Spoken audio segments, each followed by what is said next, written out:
Praise the lord. దేవి నామానికి మహిమ కలుగును గాక. మా వర్తమానాలు వీక్షిస్తున్న దేవుని ప్రియ బిడ్డలకు అందరికీ ప్రభువైన యేసుక్రీస్తు నామంలో శుభాలు పలుకుతా ఉన్నాను. దేవుని బిడ్డలారా, మరి మీతో ఒక చిన్న మాట మాట్లాడి నేను ముందుకు వెళ్ళాలని నేను ఆశపడతా ఉన్నాను. జకర్యా గ్రంథం 2వ అధ్యాయం 8వ వచనం సెలవిస్తా ఉంది. దేవుని బిడ్డలారా, మిమ్మల్ని ముట్టువాడు నా కనుగుడ్డు ముట్టునని వాగ్దానం చేస్తా ఉన్నాడు. దేవుని బిడ్డలారా, మరి ఇశ్రాయేలు ప్రజలకు చేసిన వాగ్దానమే ఈ రోజు నీకు, నీ కుటుంబానికి, నీ కలిగిన వాటికి దేవుడు వాగ్దానము చేస్తూ నిన్ను బలపరుస్తా ఉన్నాడు. ఎందుకు దేవుడు వాగ్దానం పూర్వకమైనటువంటి కనుగుడ్డుతో మనకు వాగ్దానం చేశాడంటే, కనుగుడ్డుతో ఎందుకు మనల్ని పోల్చాడు అనంటే, కనుగుడ్డు చాలా విలువైనది, చాలా సున్నితమైనది.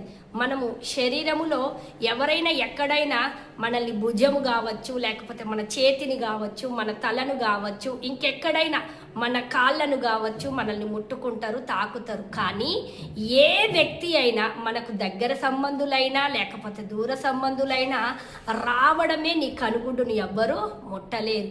ఆ కనుగుడ్డును ముట్టలేరు గనకనే కనుగుడ్డుతో మనల్ని పోల్చుతా ఉన్నాడు. దేవుని బిడ్డలారా, చూడండి, మరి మనం వెహికల్స్లలో వేయేటప్పుడు, నడుచుకుంటూ ప్రయాణం చేసేటప్పుడు, మనం వెళ్తున్నప్పుడు సడన్గా ఒక మరి ఆ డస్ట్ మన కంటిలో పడడానికి ప్రయత్నిస్తున్నప్పుడు పడినప్పుడు మనము వెంటనే కనురెప్పలు ఏం చేస్తాయంటే కంటిలోనికి దుమ్ము పడకుండా కనురెప్పలు కాపాడుతా ఉంది.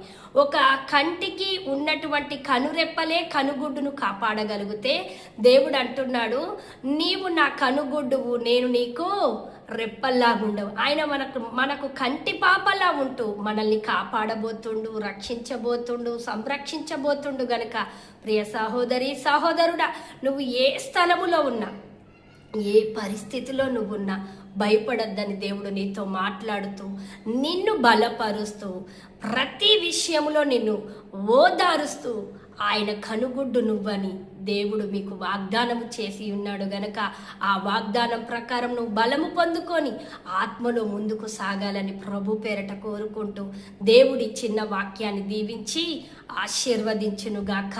ఆమేన్. God bless you.